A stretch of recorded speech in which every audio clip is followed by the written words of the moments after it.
Welcome back नाज़रीन। Breaking news आया असां शेयर कयूं पिया। ट्रांसपोर्टर्स खां मुबैना रिश्वत वठण जे इल्ज़ाम में कोट लालू जा 5 पुलिस एहलकार मुअतल कया विया आहिनि। पुलिस एहलकार नेशनल हाईवे ते हेवी ट्रैफिक वारनि खां रिश्वत वठंदा हुआ। एसएसपी खैरपुर नोटिस वठंदे 5 एहलकारनि खे मुअतल करे छॾियो। मुअतल एहलकारनि में एएसआई अनवर चांग, लुत्फ चांग, फरमान राजपर, गुलाम कासिम खोखर ऐं सजाद शामिल आहिनि।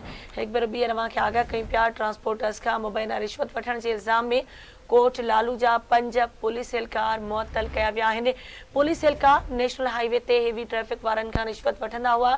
एसएसपी खैरपुर नोटिस वठंदे 5 एहलकारनि खे मुअतल करे छॾियो। मुअतल एहलकारनि में एएसआई अनवर चांग, लुत्फ चांग, फरमान राजपर, गुलाम कासिम खोखर ऐं सजाद शामिल आहिनि।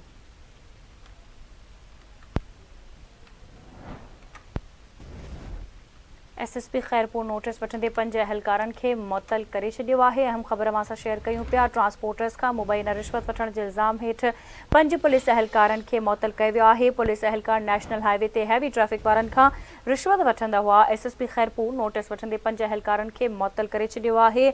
मुअतल एहलकारनि में एएसआई अनवर चांग, लुत्फ चांग, फरमान राजपर, गुलाम कासिम खोखर ऐं सजाद शामिल आहिनि।